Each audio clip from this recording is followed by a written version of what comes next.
vous avez dit vous-même, trouver l'âme sœur en 5 étapes. En réalité, il n'y a pas qu'une âme sœur. Nous avons plusieurs âmes sœurs possibles. Dans une vie, nous pouvons rencontrer plusieurs personnes et à chaque fois que nous faisons une rencontre, nous pouvons avoir plusieurs possibilités. Il n'y en a pas des milliards, mais à mon avis, il y a dans une vie à peu près 5-6 personnes avec lesquelles on peut vibrer sur le même tempo. Alors ces 5 étapes sont très simples. Première étape, c'est je nettoie mon passé, je suis au clair avec mon ex, je ne suis plus amoureuse, je ne suis plus amoureux, je n'ai plus de rage, de colère, je n'ai pas envie de tuer, je ne lui souhaite pas tout le malheur du monde et je n'ai pas encore envie de crever ses pneus de voiture ou de jeter un bloc de glace dans son pare-brise. Donc je suis complètement nettoyée par rapport à ce passé et j'ai, comme on dit vulgairement, fait mon deuil. Deuxième étape, une fois que je me sens plutôt prête ou prêt, je regarde si j'ai des croyances qui pourraient me limiter. Par exemple, les hommes sont comme ceci, les femmes sont comme cela, de toute façon les femmes ne pensent qu'à ça, ou au contraire elles n'y pensent pas assez, etc., etc. Les hommes ne s'engagent pas, ou alors ils veulent s'incruster chez moi, enfin tout et son contraire. Et j'essaie de mettre sur une page toutes mes croyances, bien sûr négatives, et je les transforme. Et c'est beaucoup plus facile de rencontrer quelqu'un quand j'arrive dans la vie en me disant je suis quelqu'un de formidable, je vais rencontrer quelqu'un de formidable qui va m'adorer, que je vais adorer, ça se passera très bien, que si j'arrive en disant de toute façon je suis nulle, je me suis fait larguer, les hommes sont tous nazes, les femmes c'est pas mieux, etc., etc. Là, forcément, j'arrive dans la vie, c'est comme si j'avais une espèce de... C'est une femme sandwich et qu'il y a écrit « Dégagez, Valérie rétro Satanas ». Donc c'est très important de savoir que nos croyances, comment dire, dessinent le monde dans lequel nous allons faire des rencontres. Voilà. Troisième étape, c'est les perspectives amoureuses des femmes, mais en fait, je parle autant des hommes que des femmes.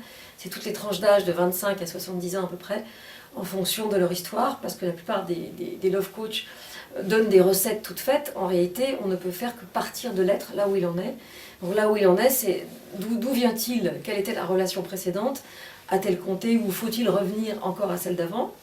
Et cette relation, finalement, est-ce qu'elle est dépassée?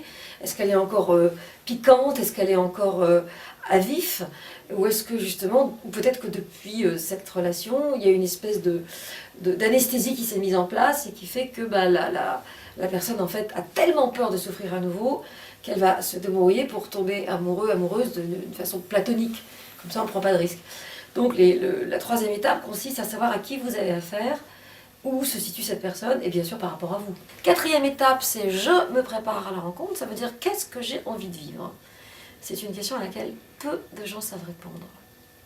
Est-ce que j'ai envie de vivre avec quelqu'un, chacun chez soi, le voir souvent, lui faire l'amour souvent? Est-ce que mon rythme c'est 2 fois par semaine, 4 fois par jour?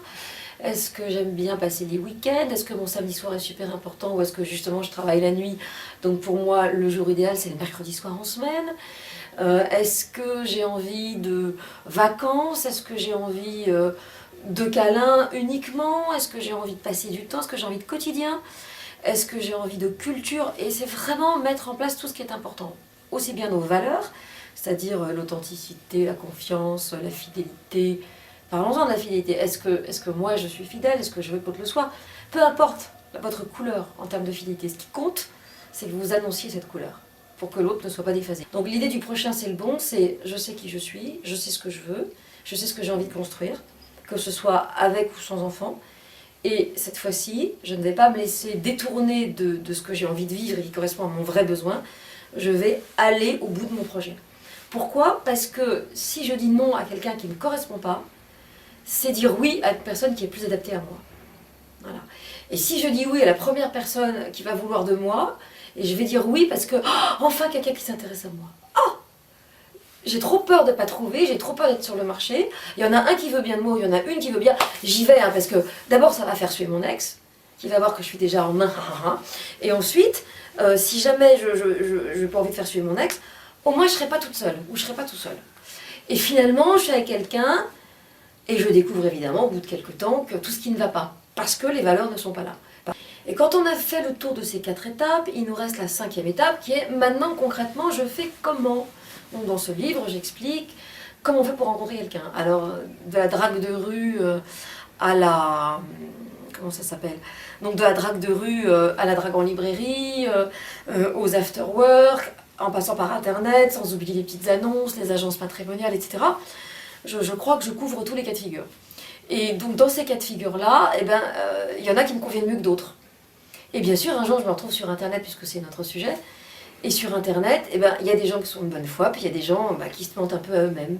Et donc c'est vrai qu'avoir une espèce de pas de questionnaire, mais d'entonnoir, enfin on pourrait dire entonnoir blanc, ce serait plus positif, mais d'entonnoir comme ça qui descend, c'est pour arriver progressivement à cibler. Et chaque fois que je sens que je ne suis pas respectée dans mon projet initial, je sors doucement de ce projet. Et en fait, on se rend compte la plupart du temps, dans nos histoires passées qui n'ont pas fonctionné, qu'on avait la petite voix, The Little Man Inside, ils disent en anglais, cette petite voix qui disait « Attention là, danger, tu lulu », et on n'a pas écouté cette petite voix. Et bien sûr, quand c'est fini, « Ah ah, je le savais !» Ce jour-là, lorsqu'elle m'a dit que, et alors quand elle n'est pas venue, qu'elle m'a posé un lapin, on avait les éléments, et on ne les a pas entendus. Et bien sûr, le corps parle. Le corps vous dit « Ah, j'ai la gorge nouée, ah, j'ai mal au dos, ah, mon dos, je porte un poids de ça ». Le corps vous dit, quand vous êtes dans la relation avec l'autre, le corps vous dit c'est juste ou c'est pas juste. Et si vous écoutez votre corps, vous avez au moins des intuitions, enfin vous avez des pistes. Voilà.